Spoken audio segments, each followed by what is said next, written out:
Hi, everybody. My name is John DePietro. And I'm Bob Zagami, and this is the Camper Report Show. On this edition of the Camper Report Show, we are going to meet a couple that made a plan to buy an RV and are now in their third year of full-timing and are ready to do a 10,700 mile trip all across the United States to fill up all those states on that little map. How about you, Bob? That's great. Actually, I've got Todd Henson from the National RV Training Academy, and he's going to talk about a tremendous tool that every consumer should have. In fact, before they embark on that trip across the country, they should have one of these things that Todd's going to talk about. And we are going to do a special segment on how you RVers, how us RVers can help the people in Ukraine. It's all coming up right here today on the Camper Report Show. Stay with us, everyone.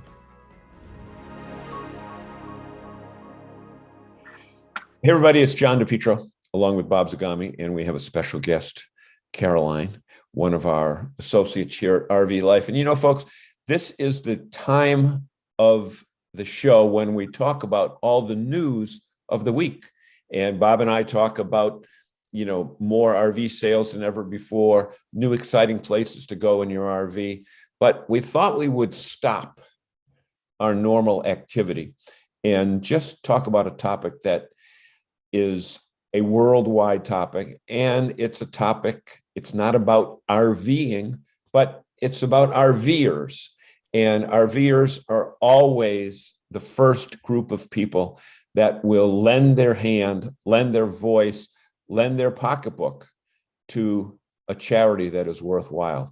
And Bob and I have, along with the management of RV Life, have worked together with Caroline to tell you about this special project that we are undertaking about what's going on in Ukraine. Bob, why don't you introduce Caroline and tell us what we would like to do? All right, Caroline, thank you very much for joining us tonight. And we are pleased to be part of the RV Life Network and very, very happy to be working with the entire team over there. And we were introduced to you by Andy Rabinowitz, and you are of Ukrainian descent, and you have a background in the country and here in the States, and everybody's devastated by what we're seeing over there. And this is not a political segment. This is just a humanitarian effort. And RV Life, explain what you do over at RV Life, but also why it's important for you and all of us connected with RV Life to be engaged in this process. Yeah, of course. So I'm a UX designer over at RV Life, and I've been there for many months at this point. It's really a great team we have over there. But what we've been doing with Ukraine, it actually, I have to say this all started with Andy, our CEO, and he's been extremely supportive about this, which, I'm immensely thankful for. But just, it was a couple of weeks ago, and he just had this idea of like, what can we do? How can we help? And, being Ukrainian, it kind of came on to me as to like, research what we can really do and how we can be most impactful. I knew I didn't just want us to be an organization who just donated to, a large organization like Red Cross, because, there's a lot going on behind the scenes there, which is actually turning out to be a bit more pro-Russia than anything. But in any case, I've come up with a few different options, and Andy was really supportive about all of them. And we're fundraising currently for Nova Ukraine, which is an organization I've been very involved with throughout this war. And they're California-based and truly the most dedicated team of people. A lot of people there have actually quit their jobs and are working there full time, which is just real dedication. And besides that, I've also found a few volunteers in Ukraine directly who we've been working with and donating to. In particular, there was a soup kitchen in Kharkiv, which is in the east and has been hit pretty badly. And we've sent some funds over there, and it's made a really big difference. I was told that it only costs 80 cents to prepare a meal over there, and that all that money is being spent on food for the elderly and the military and people in hospitals. So it goes very far. So Caroline, so many times you hear of situations like this with these giant relief organizations, but there's so much red tape, there's so much politics involved that many times a lot of the money that is raised by people that want to donate, it never really gets to the actual source where the turmoil is. You have told us that you have firsthand information about these organizations. You still have family in Ukraine. You're aware of the work that's going on there. So you can certainly assure the viewers and the participants on RV Life that this money is going to really good use, right? Absolutely. Yes. Yes. I know with Nova Ukraine, what's wonderful about them is that they've been around since 2013. So well before the war. And so they have a lot of volunteers on the ground. They have 1,200 people there currently, and they have really strong relationships with organizations over there. And so they're really able to be very efficient because they're so small and agile. And as for some of the other places which we're donating to, I'm speaking with them directly on Telegram. I'm seeing photos. I'm getting like firsthand account of how our money is being used. And it's really touching. And it's been really a good experience in that sense. Caroline, we're going to put a link down below to Nova Ukraine and explain the matching part of this that the RV Life Network is going to be involved in. Yeah, absolutely. So we know RVers are, very community based. And so we felt like this would be a really good opportunity. And I think in general, one thing I've been seeing with people is that they're very interested in helping and everyone cares a lot, but it's just a matter of knowing what you can actually do and where you can actually donate. And so with Nova Ukraine, we're currently fundraising, and RV Life will be matching $10,000 of those funds. And so it's currently going on Facebook, and we'll have about a week left afterwards. Okay, and you're up close to 8,000 right now. I think I checked it a little while ago. You're pretty close to 8,000. So maybe by the time this show airs, and by the end of next weekend, we can hopefully get you over the top, because RVers are truly generous and caring people, and they care for the RVing community, but we care for all communities. And the devastation that the entire world is witnessing is something that we probably never thought we'd see in our lifetime. We should also point out that when we do reach the $10,000 goal, don't stop giving. Yes, thank you. The matching part is great. But, just keep going. Yeah, this is going to help people, and through the conversations, Caroline, that you've had with your family, are we here in the United States and Canada and the Western world, are we really seeing what's going on, or is it worse, or is the news media exploiting this? Tell us the real story. I definitely don't think the media is exploiting this. I mean, I think it truly is terrible. I think if anything, things are worse than what we're being shown. I think that, and truly the worst parts, like what we're seeing now coming out of Bucha, is just reporters weren't even allowed in a lot of these places for, an extended period of time. So I do think we are being shielded. But I also think, it's difficult to see, it's difficult to swallow.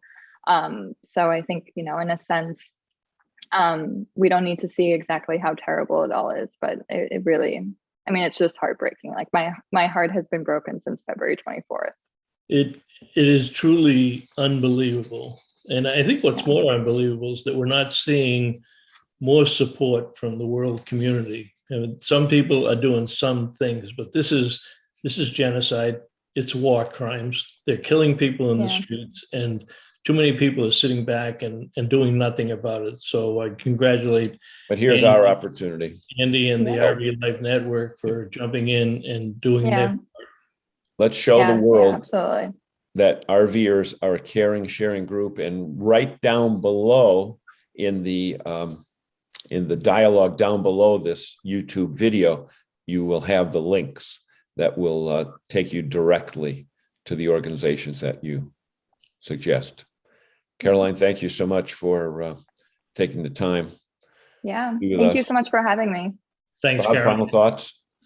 No, I think you're a brave woman, and God bless you and the people of Ukraine, and hope this saga ends soon and ends in a very positive result, because the resiliency and the tenaciousness of the Ukraine people, they are not going to be defeated. Yes, I agree with So you. that's it on this segment. And you know what, folks? Participate. It will make you feel great. Thank you, everyone. Thank you. Thank you. I'm Jesse from Outsiders Calling, and I love adventurous family travel with my wife Jenny and our son Tucker. For over 3 years, we've RV'd across the US and Mexico, and it's tough to find places that meet all our needs. Now we plan our trips with the RV Trip Wizard, pull it up in the RV Life app, select it, and go. It helps us discover amazing new places to grow together as a family. RV Trip Wizard with the RV Life app is an awesome trip planning combination. You can get both for one low annual price. Check out rvlife.com to learn more. All right, welcome back to the Camper Report Show. My guest this morning is Todd Henson from the National RV Training Academy, and you've worn several hats down there, Todd. You've had a reorganization. You're taking a lot more responsibility. Tell us what your full responsibilities are, and then we'll get into one of your exciting products. Sure. Well, first off, thank you for having me, Bob. Pleasure to be here. So I have been the lead instructor here at the National RV Training Academy for about going on a year and a half, 2 years now. And part of the reorganization is now I'm the director of education. Because we got certified with the state, we had to kind of stand in line and get in line with a lot of their requirements. And one of those was the natural fit. And that was, of course, to create a position for all the education. So, and what we see is a lot even coming in is that even with what we're providing, there's still so much more to the RV, so many things that we can break down. So it's my job to, work with the vendors, work with the OEMs, gather as much information as we can, formulate it, and create the content. So the new role now that I actually add to my hat, other than being the instructor, is, of course, to be the director of education. That's fantastic, and comes at a good time when our industry is requiring so many new technicians, when consumers are getting an increased awareness that they do, in fact, have a responsibility to do some of this maintenance themselves. They're making a tremendous investment. So the more avenues and opportunities that the industry itself presents to them, it decreases the amount of problems down the road. And one of the things that I've always loved about your organization was that little RV Tech in a Box, or the RV Tech course. And this is a show for consumers. They love our guests. They love the products. Let's talk a little bit about the RV Tech course and why that's important as maybe perhaps a good starting point for consumers thinking about doing a lot more with their rigs. Right. What we see, and I think you're absolutely right, there has to be some skin in the game from the owner. It's just like anything else, our homes, our cars. Well, those have been around long enough that, a lot of us begin to be able to work on the house, do some, some putter butt chores or whatnot. In the RV, I don't know why it seems to be lagging, that, there's some stuff that we as the owner can do. We can keep up with maintenance. We can keep up with our schedules. We can go ahead and nip in the bud some of the potential problems by taking care of it. And if we can give the tools to the consumer in order to do that, then we see, one, the RVs last longer. Two, I think the owners have a much better RVing experience. And so that was one of the things when the RV Tech course came to us and said, hey, why don't we revamp and create a consumer program? Because as time goes on, we've had this, but even as little as 5 years ago, technology's changed. Even with cameras and digital formats, that stuff gets dated. Why don't we go ahead and make an updated one, make it more relevant to today's situation, today's RVers? Well, we looked at it and said, that'd be a great idea. Let's go ahead and do that. So, we took a course of roughly around 20, 25 hours and put that together for the RV consumer.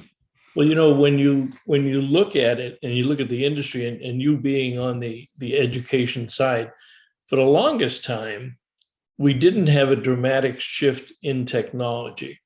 We have finally crossed the digital divide, and we are now putting very sophisticated technology into even the smallest 17-foot single axle type trailer, whether it be the control systems on your smartphones, the entertainment systems connected to multiplex wiring. So the whole idea of training has changed. And I think because of the complexity of them, the easier that you can present the solutions to them in something such as the RV Tech course, again, it's the learning process. And I think once the industry recognizes and once the consumers recognize this, we'll jump over a big hurdle. Let's talk about that a little bit. Right. Well, exactly as you say, we're starting to put some more technology in these things. And just like with anything else, first gen, second gen, we're still working out issues, whether it be the user, whether it be, the coding, whatever it may be. And there's this divide, as you're saying, that between, hey, this is a great feature, but I don't know how it works, or this is a great feature, how do I override it? Power issues, everything else, right? And so it is a constant change to try and keep up with all of the education. Because as soon as you put something out, there's already something new. Okay, we got to keep this in the mill where we're always trying to keep updated, so we can make the consumer, like I said, just experience RVing so much better than just being at a loss. It's a huge thing. You want to go out, you want to live the dream, but something goes wrong. There's just a little quirk, right? Something doesn't go down, and you don't know how to override it, or you're not getting your slides out, and if you can't do that, you feel like the whole trip is ruined. Well, hold on. There's a couple things that we can show you, and go ahead and do that. And just understand that that's part of the experience of RVing, and you get a sense of accomplishment, being able to overcome, these situations. So for us, we think it's just a wonderful idea. And so we're off to the races with it, trying to get it taken care of. Well, there's another thing that I think that's working in our favor, and tell me if I'm crazy, but we've seen just reports last week that the average age of the new buyer is down in around 35 years old. And for years, it was up at 55 and then 45. The beauty of that is these are digital natives. They were born into this world with a smartphone in their hand and their picture on television. So they expect to use a computer. They expect to have the cell phone control a lot of things in their life. So they're going to be more receptive to this type of training and having this information available versus their parents and their grandparents never thought of it that way. So they'll be, do you find them more accepting of this, both from a standpoint of your classroom training down there, but also as buyers of the RV Tech course? Yeah, for the most part. But here's the funniest thing, even with this format, it's actually still in the boomer range that are wanting the digital format to be able to take around with them, so while yes, I would say more accepting, I think what it is the younger generations know how to use it already. But there's something strange by the time a prospective student or a student comes to our organization, they're open and ready. It's whether they already know how to use it or not. That's part of the fun, but I think that's something anyone who is willing to learn a little bit more. Could be simply because they've tried it, something's just not working. They say, you know what, I need to be open and available to what I need to learn. And so while yes, it would naturally, the younger generation would gravitate towards this. Oddly enough, we actually see even the older generation still perfectly accepting of it, just need more help in learning how to actually use it. So if somebody buys the RV Tech course, and we'll put the URLs down below for them to access the site and learn about it, when they get it, and I know we're going to probably include some of your video about opening the box, but what do they get when they buy the RV Tech course? What's it all about? Well, the main thing is two different things. We can give it to them in a digital format, okay? And that means anytime they have internet, they have the digital format. With them, they get the 20 hours of going through the different systems that we have and the major appliances, and again learning how to use them. And after each section, we break it up. It's really great. It's about 15 minutes per section max. So it's not like they had to sit down and watch all of this and consume it. We've got it broken down based on topic. They can simply go over there. If there's just a specific topic, a specific appliance or anything, they sit there and watch that, go ahead and glean from that. We give them, of course, at the end of each one of these, there may be some questions as a follow-up. I put in there, of course, the takeaways. Okay, now that you've learned this, here's your takeaway. This is what you need to, focus on with your rig. So that's the digital format. We also have, of course, the USB format. We know as RVers that not every place you get to go to has good Wi-Fi signal. Yep. So, of course, we still offer that in a USB. And with that, of course, you also get, with the USB version, you also get the print version of that as well. So that would be, again, the questions, the PowerPoint presentation in there. So all wrapped up into one package. Well, and like I say, sometimes you don't have the internet, or you break down in a very uncomfortable place, and you can still have reference and access all the information. So hopefully you get back on the road quicker and get the problem resolved. Do your troubleshooting, even if it's troubleshooting, to let the tow service or the respondent repair person know what the problem is. Right. Tell us, we got a couple of minutes left. My guest this morning is Todd Henson, Director of Education at the National RV Training Academy. You got a couple of different entities down there, Todd. Why don't you tell us about them and the role they play in the industry? Right. Well, I don't even know that I can count them on one hand. Okay. Of course, the National RV Training Academy, and we focus on the training for both, whether it be for the National RV Inspectors Association. We train our individuals to become certified inspectors, certified technicians, which is the NRVTA, under a different organization. Now, certifying body has to be different than, of course, the training body. So we have the National RV Training Academy, and then we have the RVTAA, which is a certifying body. Okay, and that is actually registered by the state. We have the credentials. What we want, and our whole goal, is not only to provide the information now, but anyone who goes through some type of training, there needs to be continual training. Upkeep as technology goes on. There needs to be requirements. And so anyone that we certify within the two organizations, the National RV Inspectors Association or the RV Technician Association of America, the RVTAA, there's requirements. So we have a different organization, watches over the continuing education units, works with the vendors, OEMs, to provide more content. Now, the facility itself, a different organization. That's the Big Red Schoolhouse and Community Center. This is where we actually lease out the facility in order to provide the training. We actually have the Texan RV Park. This is a facility where we can actually bring in RVers, whether it be, of course, if they just simply want to learn how to work on their own RV, but mobile techs, right? One of the things that the industry simply doesn't have enough of is mobile techs. We don't have, like in the auto space, you have your dealerships and then you have service centers, and we have far fewer service centers in the RV space. So and it makes sense. Big building, right?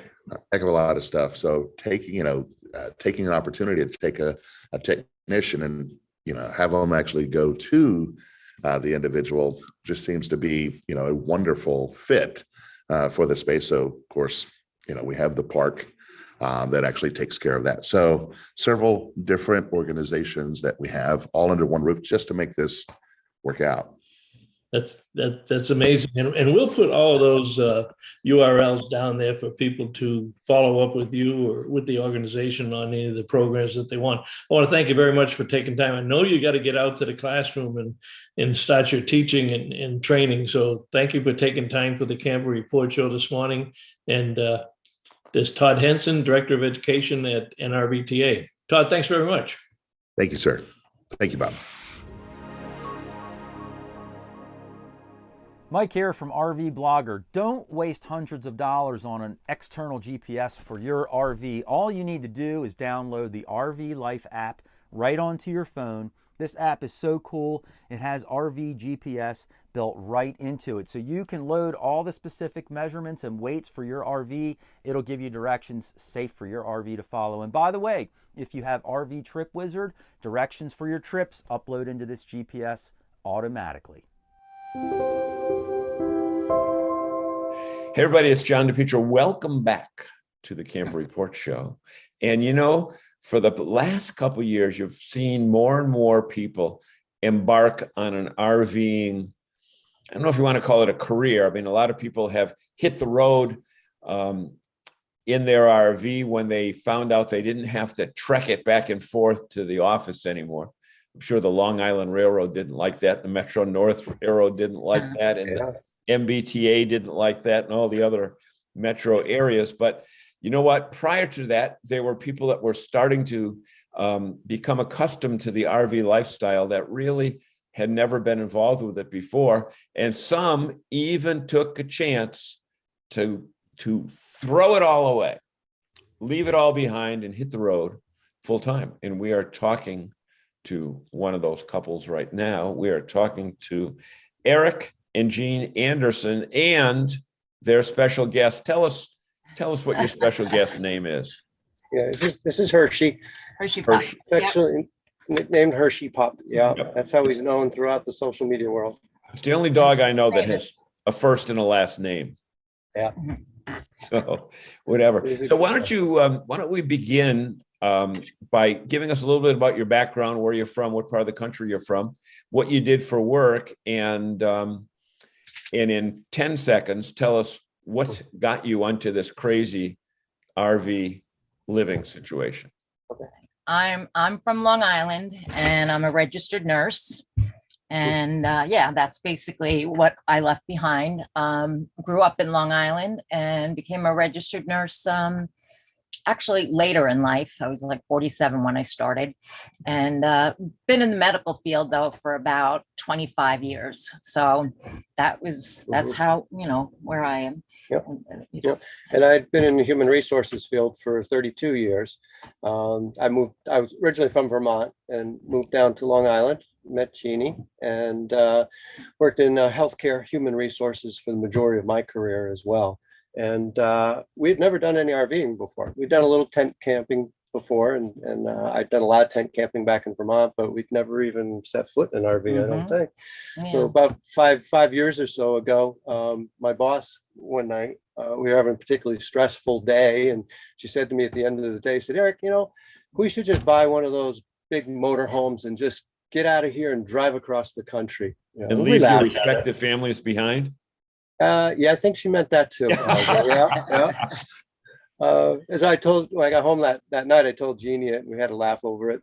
But then Mary Ellen, my boss, said it a couple more times over the next couple of weeks, and I mentioned it to Jeannie again. And Jeannie one night looked at me over the dinner table and said, "Do you think that's something we could do, Eric?" Mm-hmm. And I said, "I have no idea." So I went on good old Google and I started Googling and found out that full-time RVing and traveling the country, living, working full-time in RVs was actually a thing. And it just kind of blossomed from there. And then shortly thereafter, we actually made a decision for ourselves. Yeah. We made a decision to do it and put a four-year plan in place. Plan. I think the interesting part is that you planned it out. And if I recall correctly, you even had a calendar where you crossed off the month. Yes. Yep. Yeah. Closer to your picture. Yeah. We can send you a picture of the calendar. Yep. What did your families say? Not necessarily kids or anything like that, but brothers and sisters and whatever. Did they think you were crazy? No, they were all for it. Matter of fact, anybody that we told, they're like, "Oh man, that's my life dream." I was a little nervous, so I'd be like, okay, but no, everybody was all for it. They thought it was great. It was a great idea. Nobody really thought it was crazy, you know. Of course, as a nurse, you have a pretty portable career. You can pretty much go anywhere and find that. It just has to be remote, basically, because we're all over the place. Yeah. Mm-hmm. Right, exactly. So you kind of have done, as you posted in one of the Facebook groups, I think it was for the FMCA group, you have really done what so many people say they want to do, say they're going to do, but never get to do it. How does it feel to know? And it's really only been not even 2 years that you've been on the road full time. I mean, you planned it longer than you've been on. What's the feeling like when you wake up every day? You know, I know it's not in a different place every day. You've been at this facility for quite a while, but if you get tired of the landscape, put the jacks up and go, right? Absolutely. It's a great feeling, actually. Yeah. I'm enjoying it more than I expected to. Like I said, I was very nervous about the whole thing, but it's better than I expected. And it is a good feeling to know that, you know, even if we ever had to go back to, you know, a 9 to 5 or whatever, the fact that we did this is just a great feeling, you know, that we did what we set out to do. And the fact that you're both in the healthcare related fields. I've always said that when you hit 55 or 60, everybody's one doctor's office visit away from getting a phone call saying, come on in, we want to talk about the results of those labs. You want to get ahead of the curve on that, right? Yeah, that was a kind of a driving force for us. Especially myself, most of my healthcare career has been in long-term care and assisted living. So it's kind of impressed upon me over the years, you know, how fragile life can be. And we only have a certain amount of time to do the things that we think we want to do. And so we're doing it now while we still can. While we can, you know. We're young, but we're not that young. And we're old, but we're not that old. Okay, You know, well, you're right in the middle. Well, where have you been? And I think you've got a 10,000-mile trip coming up in the next 12 months. This year. Yeah, this That's year. going to allow you to put a sticker on every one of those lower 48s. Yep, we'll complete our lower 48 by this November 1st, actually. Yeah. Alaska is the only place that we haven't seen. Or will have seen. Will not have seen. Yeah. So it was kind of 3 stages, because we left Long Island in July of 2020 at the height of a global pandemic, more or less. And we did this kind of counterclockwise circular route up through the Great Lakes and down through like Wisconsin and down into Florida. And then we wintered in Florida that last winter. As everybody from Long Island does. Long Island, Florida. Yeah, it's pretty common. Yeah. I think there's more New Yorkers in Florida than native-born Floridians. Probably, yeah. But our plan was always to gradually work our way west. And so last year we left from the panhandle of Florida and we went pretty much straight north up into North Dakota and Minnesota.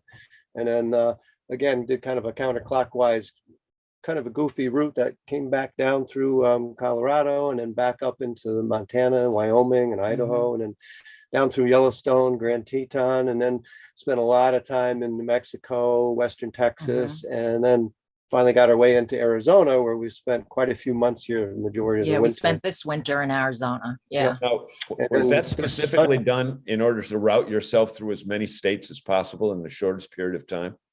Actually, no. Most of our travels have been predicated on visiting friends and family members around the country. That and bucket list items, you know, certain national parks and other destinations that we wanted to see. The Balloon Fest in New Mexico. Albuquerque. Albuquerque. And events that were specific timing as well. Yeah, so that's how we did our route. And then this Sunday we take off again on the road, and we're going to be going up the West Coast and across Canada, finally getting to Canada. Yeah, we finally, yep. Back to New England, and then down the East Coast and back to Florida for next winter.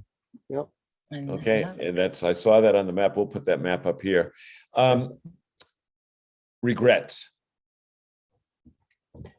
You know, a lot of people ask that on the Facebook groups and all, and every time I write 0 regrets. And I really don't. We have none. I know that sounds crazy. You're like, oh, you have to have a regret. I just miss my grandkids, you know. I mean, I don't want to say, but I FaceTime them, so I get to see them. They've flown out to Colorado once. I went home to Long Island in January for a month. So I don't want to say it's a regret, but it's you know, it's a challenge. It's challenging. I miss them. So that's the only thing I think of. From the perspective of, what would you say to others that might be on the fence right now saying, oh, I'd love to, but I can't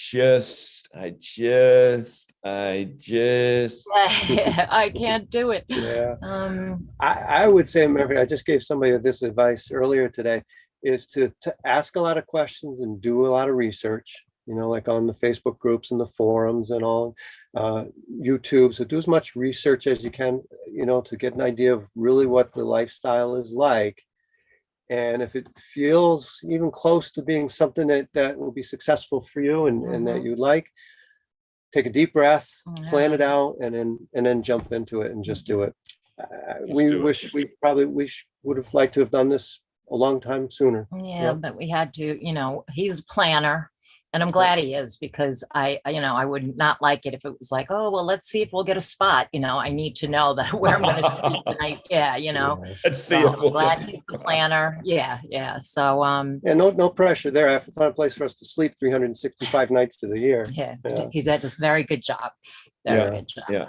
Yeah. Well, my question is, when you get back to Florida and you fill that map out, is the plan to stay on the road or to? We'll tell them what we're doing now. But we think we want to kind of slow down a bit, though. So one of the things we're contemplating is doing work camping or camp hosting next year.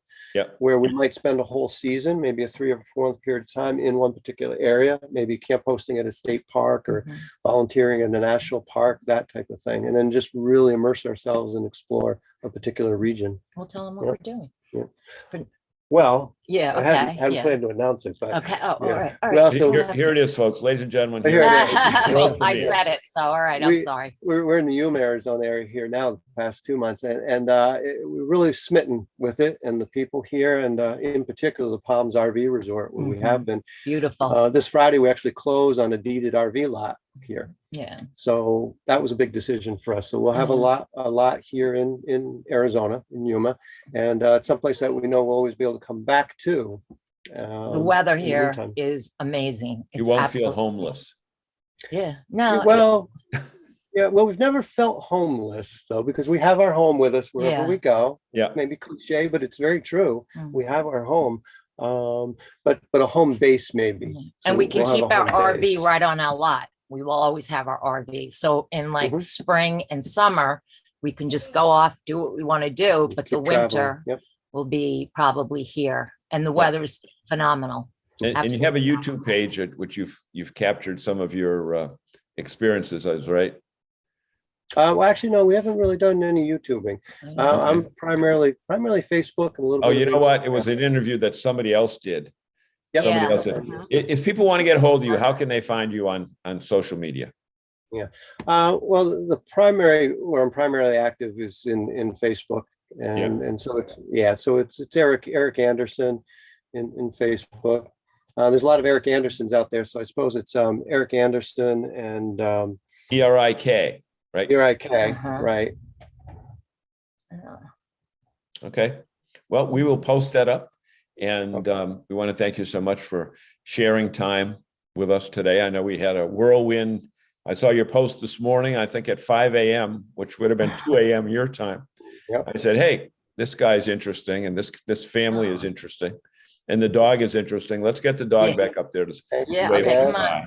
Thank you for having it. Thank you for. We look forward to giving many people the opportunity to learn from you and do and give them, because your story gives others the courage to do what they want to do, but for whatever.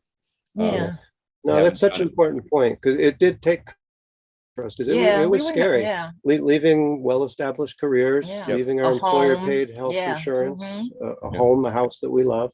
But it worked out a lot better than I expected, and there we go. I was really scared. Okay, everybody, thank you for staying with us during this segment of the Camp Report Show. Thank you so much. Have a great day, everybody. Say bye, Hirsch. Okay. Bye-bye. Thank you.